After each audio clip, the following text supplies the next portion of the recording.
Thanks, Yvonne. Thanks to Texas State, the Department of Philosophy. Who else has sponsored this? Department of History. Department of History. Department of English. English. Gender and Multicultural Center. The Multicultural Affairs Office of the Dean. The Honors College. The College of Arts and Sciences. Goodness me. The liberal arts. Well, thank you all very much for having me. It's a pleasure. I always love coming and talking about Aztecs.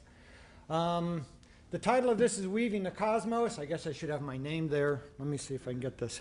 And I'm looking in particular at metaphysics for the Aztecs. Real briefly, I'm referring to the Fifth Age, as I'll talk about later, or you can make me talk about more in the Q&A section.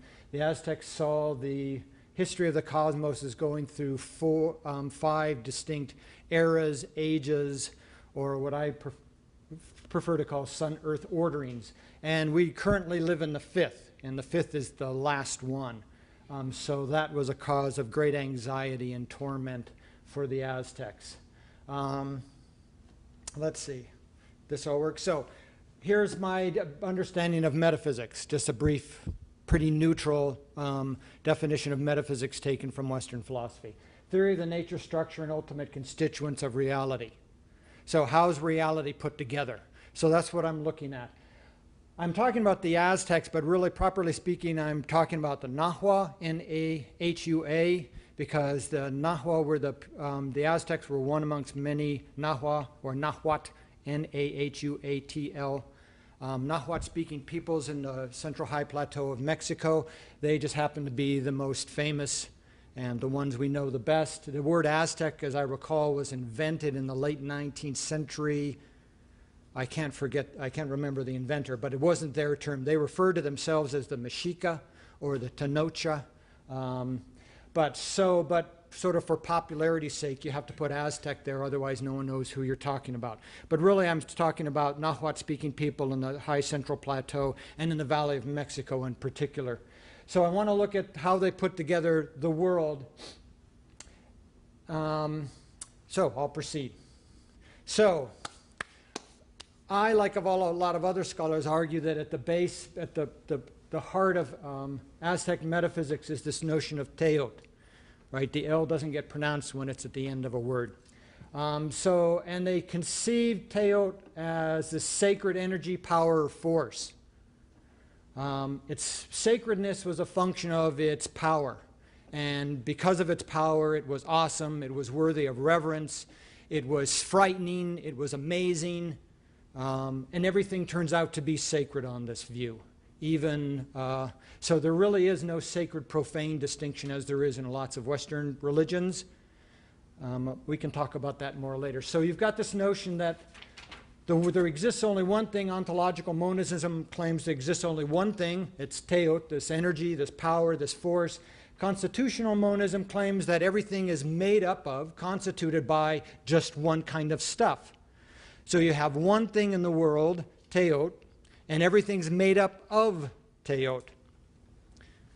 Okay, so everything around you is simply teot, is the power.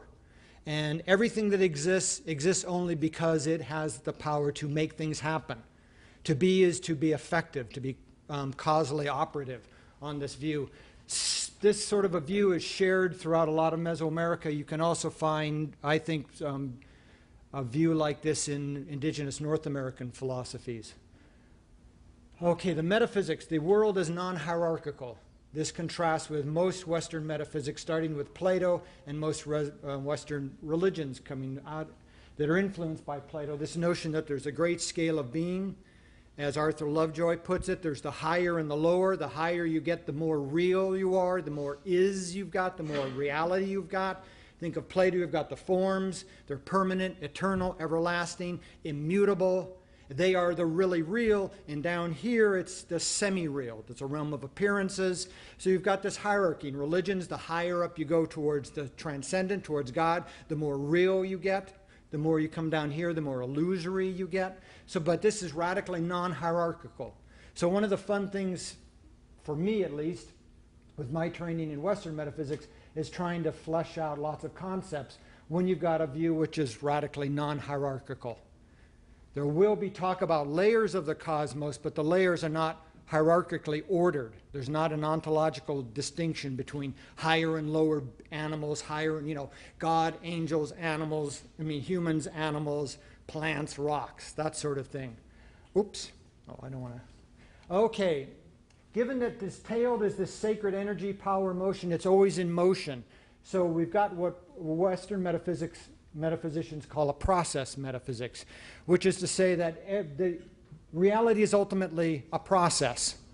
The ultimate building blocks, actually the blocks word doesn't work very well, are processes. So things like enduring substances, things, entities, are not the ultimate building blocks. That would be a substance metaphysics. Like tables and chairs, if you think of like Aristotelian metaphysics, the world's made up of stuff, tables, chairs, rocks, mountains, and those substances or those entities or things may go through changes, but they are the ultimate building blocks of the cosmos. And we think about the world in terms of things, of entities. But for the Aztecs or the Nahuas generally, I think what's at bottom are processes. Teod is energy, and energy is always in motion. Things are always in change, always in flux. So you have a very nice twist, because in Western metaphysics you have this idea that to be real is to be permanent, to be unchanging. Right? There's an equation with reality and immutability and being.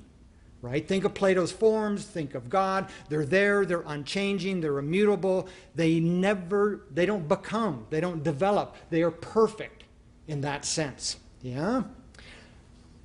But for the Aztecs, to be real is to change. It is to move. It is to become. It is to transform. It is to become something different. So everything's in flux. Right? And on this view, therefore, in terms of metaphysics, it has an emphasis and the influence on wisdom. The Aztecs consider it to be pure folly to seek some higher realm in which, think about we're all supposed to go to heaven after we die, where nothing ever changes, where everything's perfect and eternal. And that's just pure folly. Human beings are in and of the world, and the world is one of flux. Right? We're always changing. Everything is always changing. So living wisely is going to be a matter of figuring out how to navigate the flux properly, how to navigate and manipulate change in a way that, for them, maximizes a genuinely human life, and a life that minimizes pain, suffering, and sorrow. So we've got this idea that to be real is to change, is to become. Once again, if you think of Platonic metaphysics is sort of like the paradigm opposite. For Plato, everything around here changes, and therefore it's not fully real. Right? Think about, we all still retain these ideas in a lot of contemporary discourse. Real love is eternal love. Right? Real love is love that never dies. If you really love me, you will love me forever. Right? We've still got that. To be real is never to change. It's to be there always. Right? And if you aren't, then you're a fair weather friend. A fair weather, come and go, thick or thin. But for the Aztecs, everything's changing and everything's moving. So it's just silly to look outside of that to try to find some anchor or a rock of ages, as we like to say in the West, right? Because even the rocks are changing, right? Okay, so another feature of this is the notion that reality is inelimitably, I like that word, ambiguous. Which is to say that, I'll actually explain this more in a little later, but there's this idea in Western metaphysics that, once again, Plato's the paradigm here, right? Think of like the form of blueness or chairness for Plato. It's pure blue and nothing else. It's clear-cut, it's unambiguous, there's a single way the world is for Plato or for Aristotle, and it's pretty much the guiding assumption of most Western science, is that there's a single way the world is. There's an order to the world, a structure, and there's only one way, and science is out to discover that way. And if we come across ambiguity in our studies, it means we're confused, because the world is unambiguous. The ambiguity is up here. It's an epistemological problem, a problem in the shortcoming in our knowledge. But for the Aztecs, the world itself, reality is ambiguous, right? So this totally scrambles, turns on its head a lot of Western metaphysics and the metaphysics that most Western science presupposes. Maybe you think some contemporary physics has gone this way. I'll talk more about that too. And then finally we've got a holism. That pretty much goes with the ontological monism and the constitutional monism, namely that you've got this large single whole and everything is interrelated. It's this grand, you can think of that as an organic whole, or you can think of it as a grand ecology, but everything is interrelated. Everything is sort of interfused with everything else. Everything's interrelated with everything else, mutually affecting and mutually influencing. So you don't have this tidy little world. Okay, let's see. So I think, borrowing a word from the West, the view is pantheistic. For those of you who know Western philosophy, I think someone who comes close to this is Spinoza, or for Eastern, maybe Taoism. It depends on who your interpreter. But here's a definition of pantheism I've taken from a guy named Michael Levine on a book called Pantheism recently. He defines pantheism as everything that exists constitutes an all-inclusive and interrelated unity. This unity is sacred. Everything that exists is substantively identical with and constituted by the sacred. The sacred is, this is my addition, teot. There's only one thing, teot, and all other aspects or forms of reality and existence are identical with it. And teot is not a minded being, agent, God, or divinity. And there he differs from Spinoza. So teot is just this energy, Everything is animated by this. Everything is vivified by it and enlivened by it. So you have what Western anthropologists or philosophers would call animism, but the term doesn't really work very well because we think of animism, it's a trousers word, it's a binary of inanimate. We think animism is that silly view where you put spirits in tables and chairs and rocks. But that isn't really what the Aztecs are talking about. Spirit or psyche, they're talking about everything consists of this dynamic energy in motion. It's alive in that sense. It's causally affective. It moves things and it is affected by things.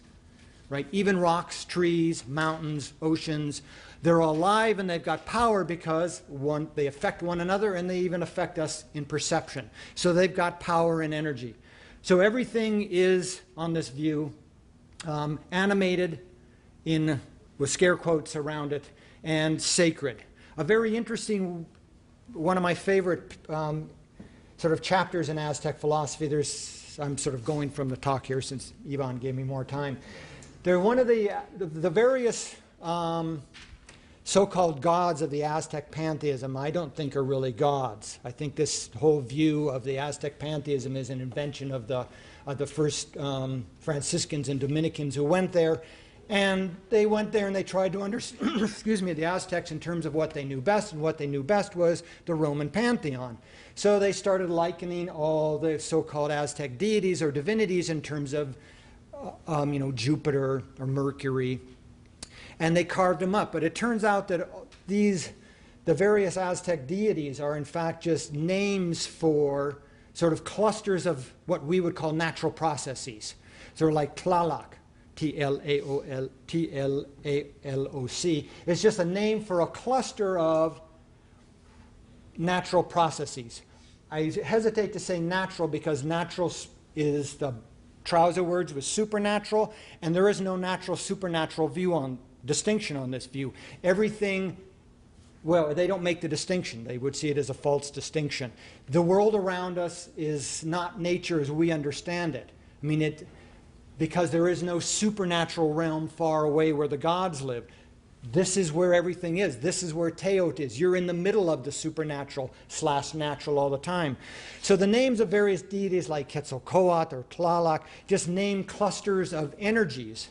And they get named that way, and these clusters get segregated the way they are for ritual purposes. If we're suffering drought, then we want to direct our ritual activities towards Tlaloc, who is the bringer of rain.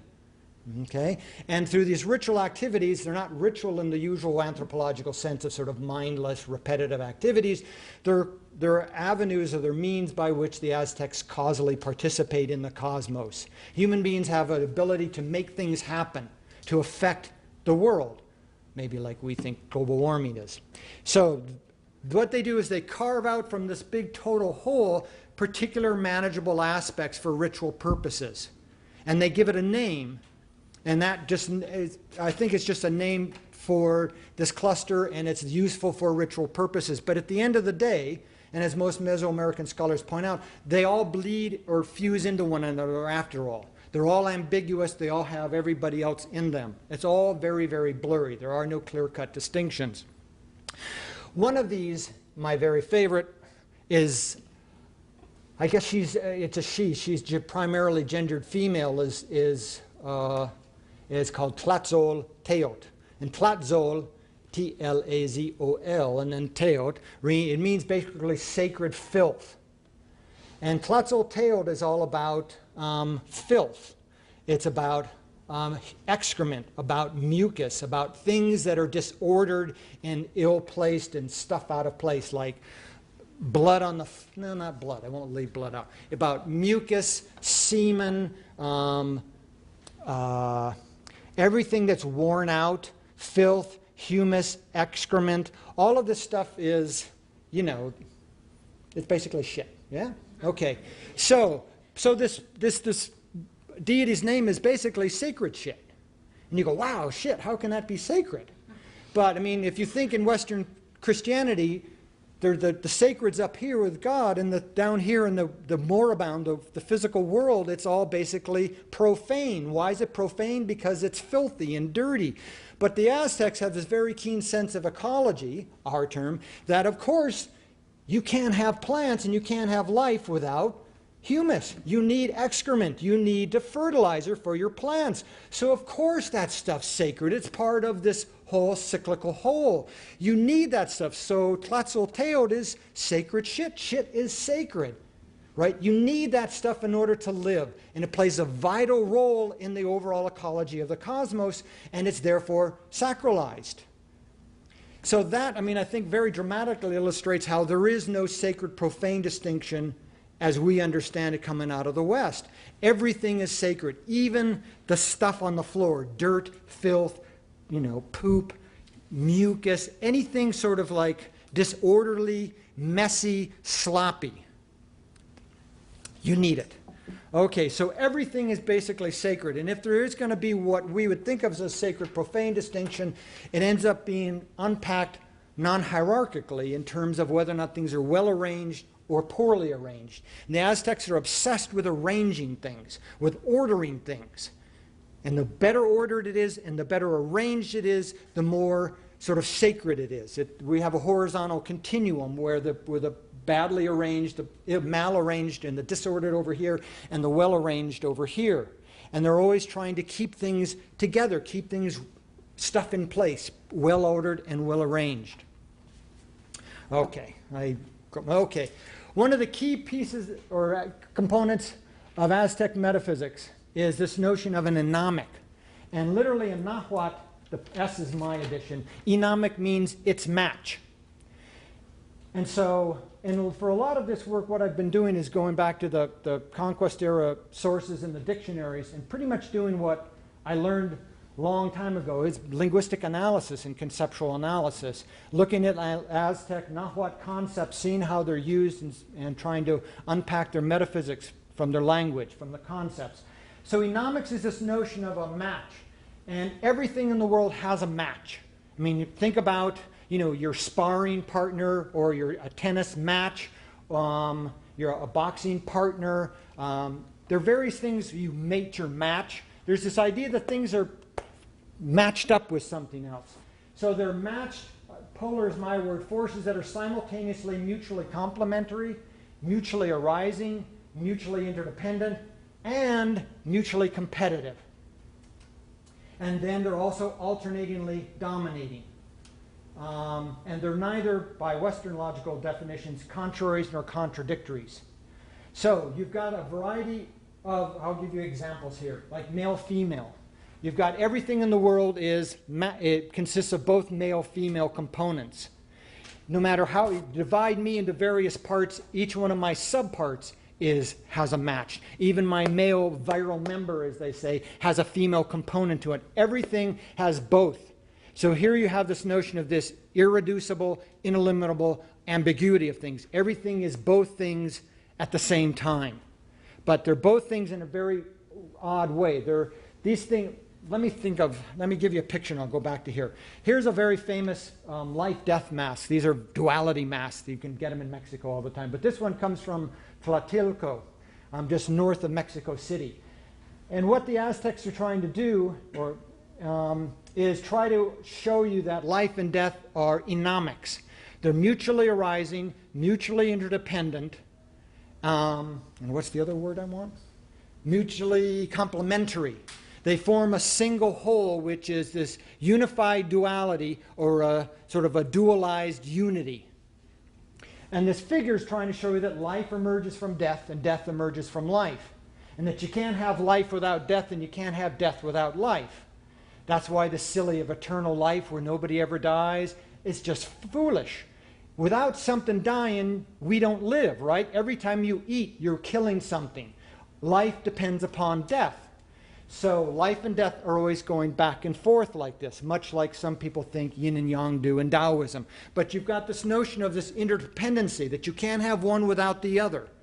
They arise out of one another. Life springs from death and death springs from life, right? That sacred humus, Tlatelolco, that dead stuff.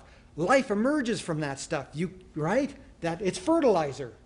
So these masks try to, I think, pictorially try to express this philosophical concept of mutual arising, complementarity, and interdependence. But they also add an additional element, which is, the Greek word would be agon, which is struggle. There's always a fight going on between life and death. But it's very nice. It's not a struggle to the death in which one side tries to eliminate the other, like life will triumph over death at the end of history. Or if you think of Near Eastern Manichaeanism or Zoroastrianism, you have life versus dark, life versus death, good versus evil. And these are struggling in this cosmic battle back and forth. And at the end of history, one is going to win out and triumph. That's just silly. By the Aztec lights. They're there, always going on. Life, death, life, death. It's an unending, unceasing struggle. And for certain moments, right, life dominates death, but it never extinguishes it.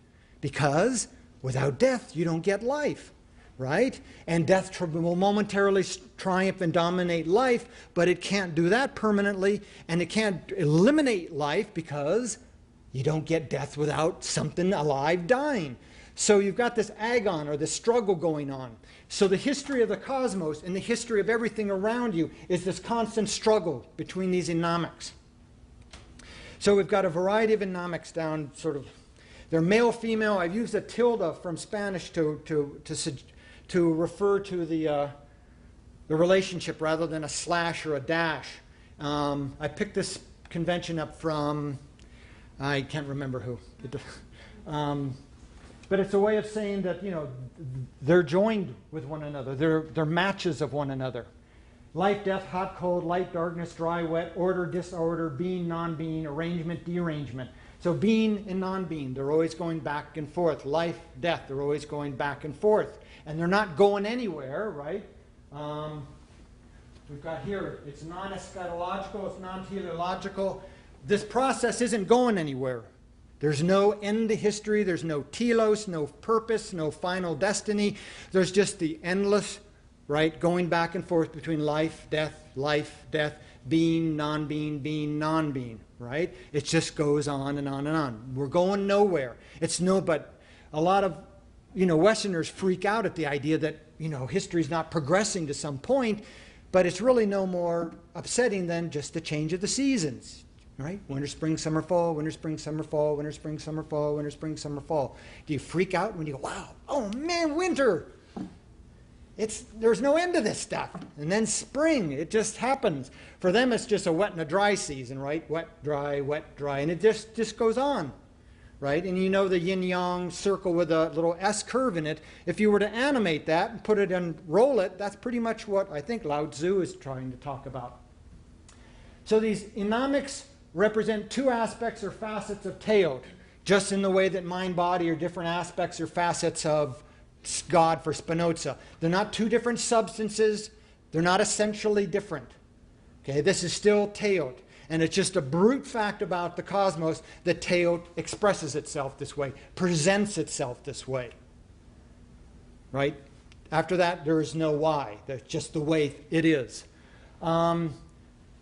Neither of these is ontologically or conceptually privileged over the other. Like in the beginning, there wasn't life and then death, or in the beginning, there wasn't disorder and chaos, and then God came and created order, right, as lots of Western cosmologies argue. For the Aztecs and for most Mesoamericans generally, in the beginning there was this duality. There was always male-female. There was always light-dark. They were always there, and they always have been. They're just going like this, back and forth, back and forth, back and forth. Because to say in the beginning was disorder is to privilege it, right? Or to say in the beginning there was God and there was some order is to privilege that, and neither of these is privileged. Okay, so they unite to form a dynamic and ambiguous singularity, a dual singularity or a unified duality. Latin here, a tertium quid, a third thing. So being and non-being are dynamics that unite to form becoming. So one of the defining characteristics of reality is becoming. It's not a metaphysics of being, it's a metaphysics of becoming. So this constant back and forth between being, non-being really creates something, a third kind of thing, which is becoming, which is process, which is change. So if you try to put reality into one or the other of these, you misunderstand it. So that explains partly, well, totally why the world is this process, why it's in a constant state of flux and becoming, because you've got this constant alternation between being, non-being, being, non-being. So actually all of these dynamics, male, female, life, death, all form, strictly speaking, a tertium quid, a third thing, but we don't have the words for it. I mean, becoming is very nice because it's different from being and non-being. We have a third word for that, but we don't have a third word for hot, cold, light, darkness, male, female. So let's see. Let me go to these. So here's another one from Soyaltepec. It's a Zapotec, life, death, mask. This one, just like the one from Tlatelolco, right? It's trying to show the unified duality, right? That life, death form a unified whole. And that you don't understand things if you get just one half of the mask. And these have this great features that they seem to be aptly described in the following way. They're neither alive nor dead, yet both alive and dead at the same time. So they're neither wholly alive nor wholly dead, but they are both alive and dead at the same time. They're sort of occupy this very ambiguous status by our lights. And I should emphasize, I guess, the ambiguity is our problem. I'm not sure they think about things in terms of ambiguity. So there, I mean, you can also, and the economics pretty much align with one another. Like hot aligns with male, cold aligns with female, wet aligns with female and cold, hot, dry align with male. So all these anomics end up sort of lining with one another. Gender is part of it, but it's not the whole part of it.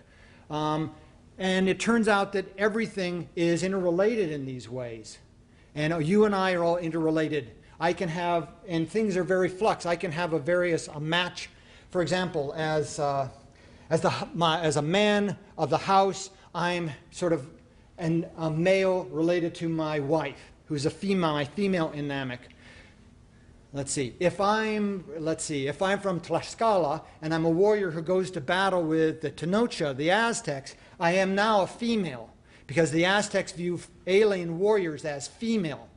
So I'm both male and female, male in my house, yet female vis-a-vis or relative to the Tenochtitlan warrior, the Mexica warrior, who I meet on the battlefield. So everything is ambiguous in this way, and everything, I can both be male and female at the same time, depending upon my particular match. And I'm interrelated with everything, so I'm sort of exhaustively defined in this way. Here's a picture from a pictoglyph from the Codex. My brain's not working. I can't remember the Codex. But here you have on your right, you have Quetzalcoatl. And on the left is Mictlantecutli, Lord of the Underworld, or Death God, if we want to talk about that. But I mean, Mictlan means death, and Tecutli just means Lord or honorable. So here you have life and death, and they're joined at the spine. And one of the words, if you go into Molina's dictionary, one of the uses of enomics is for two fields to come back to back and share a wall in common.